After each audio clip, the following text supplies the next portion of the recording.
Hello everyone, welcome to Learning Twist. Okay, तो ये है क्लास 8 का चैप्टर लाइट। चैप्टर नंबर 16 है ये। तो ये शुरू कर रहे हैं हम लोग आज। चलिए शुरू करते हैं। तो लाइट के बारे में तो सभी जानते हैं। तो the world is largely known through the senses. जो ये हमारा वर्ल्ड है, ठीक है, ये सेंसेस के ज़रिए ही चलता है। सेंसेस के ज़रिए चलता है, ठीक है। सेंसेस जो होते हैं, जैसे कि मान लीजिए हमारे सूंघने की शक्ति है ना, सेंसेस से होती है। देखने की, बोलने की, सुनने की, ये सब सेंसेस से होता है ना। तो the sense of site is one of the most important senses. तो जो साइट सेंसेस है, साइट मीन्स दृष्टि, जिससे कि हम देख सकते हैं, जो तो हमारी देखने की सेंसेस है, वो जो है मोस्ट इंपॉर्टेंट सेंसेस है। Through it we see mountains, rivers, trees, plants, chairs, people and so many other things around us. क्योंकि इसी के जरिए हम, जैसे कि rivers, mountains, trees, plants, chairs, peoples, है ना, और जो बहुत सारी और चीज़ें हैं, उनको अपने चारों तरफ जो हमारे और बहुत सारी चीज़ें हैं उनको देखते हैं। किससे देखते हैं? अपनी आँखों से तो देखते हैं ना। तो ये जो देखने की सेंसेस है, ये मोस्ट इंपॉर्टेंट सेंसेस है।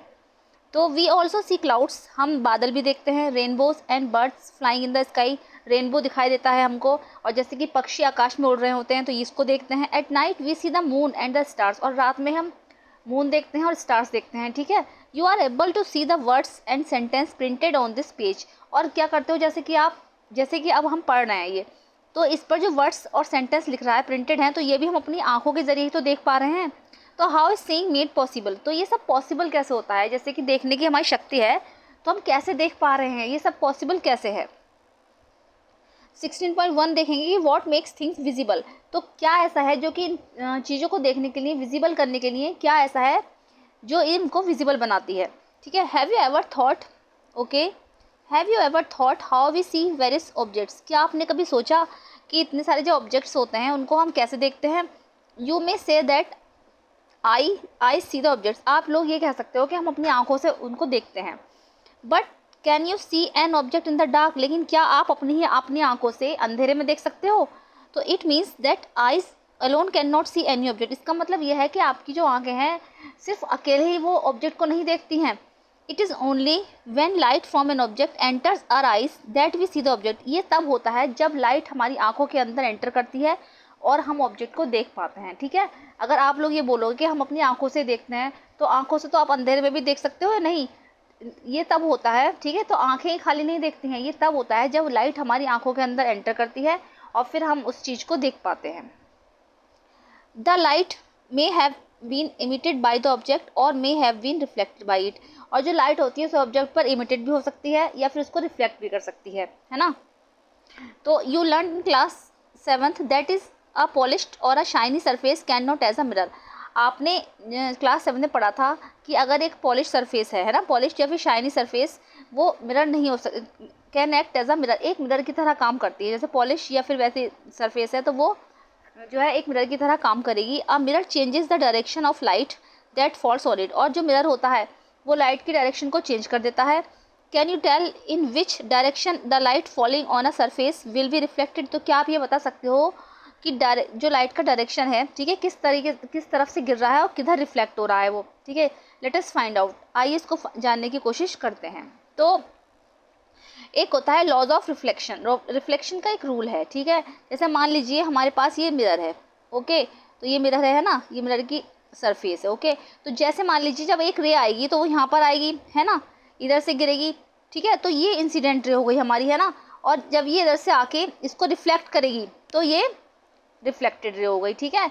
एक किरण आई और इधर से रिफ्लेक्ट हो गई ये मिरर की सहायता से। तो जो रिफ्लेक्शन हो रहा है, इसी से ये जो रे है ये रिफ्लेक्ट हो रही है, तो ये रिफ्लेक्टेड रे हो गई, ठीक है। तो इसको ही कहते हैं रिफ्लेक्शन।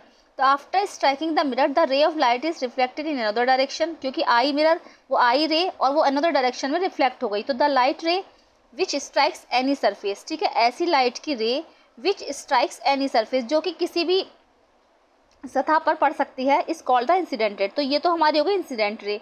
और जब वो the ray that comes back from the surface after reflection और is known as the reflected ray. और जो रे यहाँ से टकरा कर रिफ्लेक्ट होकर, ठीक है, सेम डायरेक्शन में वो चली गई, अपोजिट डायरेक्शन में चली गई, तो वो हो गई रिफ्लेक्टेड रे, ओके। तो दो तरीके की रे होती हैं, इंसिडेंट और रिफ्लेक्टेड रे। तो दोनों ही बराबर होती हैं। इनका जो एंगल ऑफ इंसिडेंट होता है, एंगल ऑफ रिफ्लेक्शन के बराबर होता है, दोनों बराबर होंगी, ओके। तो इसमें एक्टिविटी है वो करके दिखाइए। तो सिंपल है इस एक्टिविटी में, ऐसा कुछ नहीं है, ठीक है। तो बस अगर आप इस तरीके से करके देखोगे, जैसे मान लीजिए आपने एक टेबल ले ली, ठीक है, टेबल पे हमने वाइट कपड़ा बिछा दिया, वाइट पेपर बिछा दिया, और है ना, और उसमें एक कॉम्ब ले लिया, ठीक है, जैसे कॉम्ब है ये मान लीजिए हमारा, ठीक है। तो यहाँ कॉम्ब पे वाइट पेपर लपेट दिया, इसके बीच की जो वो है दांते उसको ऐसे रहने दिया, ठीक है। तो अगर इसमें से हम अगर टॉर्च उस पर टेबल पर रखकर टॉर्च फैलाएंगे, टॉर्च की लाइट मारेंगे इसमें से बीच में से, तो जो रेस बनेंगी, तो रेस सब जो है रिफ्लेक्टेड होंगी, रिफ्लेक्टेड होकर दूसरे डायरेक्शन में जाएंगी, तो इसी को रिफ्लेक्शन बोलते हैं। ओके, अब यह है कि a ray of light is an idealization, ठीक है। जो लाइट की जो रे होती है वो आइडियल भी हो सकती है। इन रियलिटी वास्तव में we have a narrow beam of light which is made up of several rays. तो क्या होता है, जो लाइट की जो रे होती है वो, जैसे हम जो इसको एक मानते हैं, ठीक है, a ray of light is an ideal, इसको आइडियल मान सकते हैं, लेकिन जो लाइट की जो रे होती है कभी भी एक नहीं होती, वो सबका मिला जुला संगम होती है, मतलब जुड़ी ही होती हैं वो। We have a narrow beam of light which is made up of several rays, इसमें बहुत सारी रेस जुड़ी हुई होती हैं। For simplicity we use the term ray for a narrow beam of light, ठीक है। सिंप्लिसिटी के लिए वी यूज़ द टर्म, हम जो करते हैं कि नैरो लाइट की नैरो बीम का जो है प्रैक्टिकल करके देखते हैं, ठीक है। लेकिन वो जो क्या होता है, सारी जो उसमें जो होती है सब ज्वाइंट होती हैं, जितनी भी रेज हैं, ठीक है। देखिए मान लीजिए, जैसे कि हम बताएंगे, अगर जैसे सिंपल में बता देती हूँ आपको समझा कर, जैसे मान लीजिए मिरर है, ठीक है, इस पर एक वो पड़ी आकर रे, है ना, और फिर ये जैसे यहाँ पर मिरर पर पड़ी और रिफ्लेक्ट होकर दूसरी साइड में चली गई, है ना। तो और यहाँ पर अगर हम बीच से इसको लाइन खींचेंगे, जैसे remove the mirror and the comb draw line making on angle of 90 degree, अगर हम इसके बीच से लाइन खींचेंगे, ये वाली बिल्कुल बीच से दोनों के, ये वाली, ठीक है। तो this line is known as the normal to the reflecting surface at that point, ठीक है। इन दोनों के बीच की जो लाइन है वो नॉर्मल बोलेगी, कहलाएगी। जैसे मान लीजिए ऐसे है, ठीक है, एक इधर से आ रही है और एक इधर को पड़ रही है, तो इसके बीच में जो लाइन बनेगी वो नॉर्मल है, ठीक है। ये वाली हो गई इंसिडेंट रे, ये हो गई रिफ्लेक्टेड रे, और ये हो गया नॉर्मल, ठीक है। तो क्या है इसमें, इंसिडेंट रे और नॉर्मल, ये वाली इंसिडेंट रे है और ये नॉर्मल है। तो इंसिडेंट और नॉर्मल के, ठीक है, बीच का एंगल, है ना, एंगल ऑफ इंसिडेंस कहलाता है, ठीक है। इंसिडेंट रे और नॉर्मल के बीच का एंगल एंगल ऑफ इंसिडेंस कहलाता है। और रिफ्लेक्टेड रे और क्या कहते हैं, नॉर्मल के बीच का एंगल, है ना, लॉ ऑफ रिफ्लेक्शन कहलाता है, ठीक है, एंगल ऑफ रिफ्लेक्शन कहलाता है। तो यही लॉ ऑफ रिफ्लेक्शन है। अगर आपसे पूछा जाए कि लॉ ऑफ रिफ्लेक्शन क्या है, तो मैंने आपको शॉर्ट वे में बता दिया है, दोबारा बता देती हूँ एक बार। जैसे कि मान लीजिए ये हमारी मिरर है, ओके, इस तरीके से। तो जैसे यहाँ से एक तो जैसे यहाँ पर एक वो पड़ रही है, ठीक है, इससे इंसिडेंट रे आ रही है, फिर ये रिफ्लेक्ट हो रही है, और यहाँ से ये नॉर्मल है ना, बीच से आ रही है, बन नहीं पा रही बीच से, आप बीच से करके देख लेना, ठीक है। तो ये वाला जो एंगल है ना, इंसिडेंट और नॉर्मल के बीच का एंगल, तो ये एंगल ऑफ इंसिडेंस कहलाता है, ठीक है। ऐसे ही इधर ले लेंगे, बीच वाला तो नॉर्मल है ही, तो रिफ्लेक्टेड और नॉर्मल के बीच का एंगल, ठीक है, एंगल ऑफ रिफ्लेक्शन कहलाता है।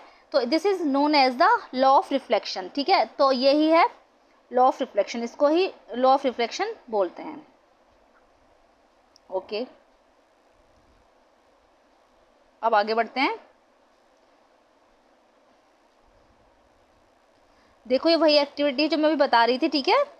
तो यहाँ पर जैसे यहाँ पर उस टाइम हमने छोटा पेपर लिया था, अब यहाँ पर ये पूरे टेबल पर ये पेपर को, शीट को, चार्ट पेपर को बिछा लेंगे, और फिर कॉम्ब से टॉर्च की लाइट लगाकर देखेंगे, तो ये जितनी भी रेस निकल रही है, ठीक है। तो क्या होगा, जब रेस निकलेंगी ना, जैसे मान लीजिए रेस निकलेंगी, तो ये ऐसे करके निकलेंगी, बराबर बराबर निकलेंगी, ठीक है। तो ये दोनों एक दूसरे को मीट नहीं करेंगी, ये मिलती नहीं है, ठीक है। तो यही है, ठीक है, ओके। तो ये एक्टिविटी है, एक्टिविटी आप करके देख सकते हो, ओके। तो चलिए अब आगे बढ़ते हैं। ये तो मैंने आपको समझाते हैं एक्टिविटी है, इसमें ज़्यादा कुछ इंपॉर्टेंट ऐसा नहीं है, ठीक है। तो यहाँ से पढ़ेंगे कि Boojho remember that in class 7th he had studied some features of the image of an object found by a plane mirror. Boojho को याद है कि उसने क्लास 7th में कुछ ऐसे फीचर्स देखे थे, कुछ इमेज के बारे में पढ़े थे कि इमेज किस किस टाइप की बनती है, प्लेन मिरर पर अगर इमेज डाली जाए किसी चीज़ की तो किस तरीके की बनेगी। Paheli asked him to recall those features, Paheli ने उनको दोबारा रिकॉल करने के लिए पूछा, ओके। तो नंबर 1 पर है कि वॉज द इमेज इरेक्ट और अपसाइड डाउन। तो इमेज जो बनी थी उससे, जैसे कोई ऑब्जेक्ट रखा था, तो वो जो इरेक्ट बनी थी, अपसाइड डाउन बनी, इरेक्ट मीन सीधी बनी थी, या फिर वो अपसाइड डाउन नीचे की साइड में बनी थी। मान लीजिए ऑब्जेक्ट रखा है, ये मिरर है, ठीक है, ये मिरर है ना, और इस तरीके से मिरर है, और यहाँ पर आप खड़े हो, है ना, ये ओके, ये खड़े हो, तो ये जो मिरर है, ठीक है, इसकी जो इमेज बन रही है, तो वो कैसी बनेगी, या तो सीधी बनेगी, है ना, सीधी बनेगी इस तरीके से, या फिर अपसाइड डाउन बनेगी। इसको इरेक्ट को सीधी बोलते हैं, सीधी बनेगी या फिर नीचे बनेगी। What it of the same size as the object, और ये क्या फिर सेम साइज की बनेगी, जितना बड़ा ऑब्जेक्ट है उतनी ही बड़ी बनेगी। जैसे मान लीजिए इसमें आपकी इमेज आ रही है, इतनी ही बनेगी, है ना, और इधर की साइड जो इमेज बनेगी तो वो सेम बनेगी, है ना, और उसकी जो डायरेक्शन है वो भी सेम होगी कि कितनी दूरी पर हम खड़े हैं, तो पीछे की साइड जब इमेज बन रही है मिरर के, तो वो भी उतनी ही बनेगी जितनी डायरेक्शन हम खड़े हैं। Did the image appear at the same distance behind the mirror as the object was in front of it, तो क्या वो सेम डिस्टेंस पर बनेगी, तो यस वो सेम डिस्टेंस पर ही बनेगी। कई केसेस में ऐसा नहीं होता है। Could it be obtain on a screen, ठीक है, और क्या ये स्क्रीन पर देखी जा सकती है, ठीक है। Let us understand a little more about the formation of an image by a plane mirror in the following way. आइए हम कुछ और जानते हैं इमेजेस के बारे में, कि प्लेन मिरर पर अगर हम इस तरीके से खड़े होकर देखेंगे या कोई भी और भी ऑब्जेक्ट रख के देखेंगे तो वो किस तरीके से रिफ्लेक्ट होगी या किस तरीके से इमेज बनेगी। ओके,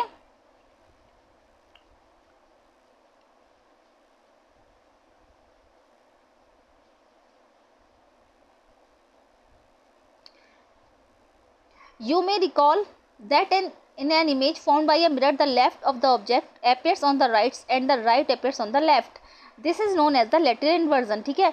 और आपको ये भी याद होगा, ये मैंने समझाया भी था आपको, पिछली क्लासेस में भी समझाया है, और ठीक है, इसमें ये बताया जाता है कि जैसे कि अगर हम किसी मिरर पर इमेज डलेगी, ठीक है, बनेगी, अगर कोई ऑब्जेक्ट रख दें मिरर के पास, तो क्या होता है, जैसे मान लीजिए अपने ले लो, अगर हम शीशे के सामने खड़े हैं ना, तो खड़े हैं, तो उसमें बताया गया है कि मिरर में जो हमारा राइट होगा वो मिरर में लेफ्ट दिखाई देगा, है ना, हमारा राइट मिरर का लेफ्ट होगा। आपने देखा कि अगर आप शीशे के सामने सीधे खड़े हो जाओ, तो अगर आप अपनी आई को अपने हाथों से छूकर देखोगे, ठीक है, तो अगर हम राइट हाथ से अपने आई को छुएंगे, ठीक है, तो वो मिरर में आपको लेफ्ट दिखाई देगा, ऐसा होता है ना। तो this is known as lateral inversion, इसको ही लेटरल इन्वर्जन बोलते हैं, ठीक है।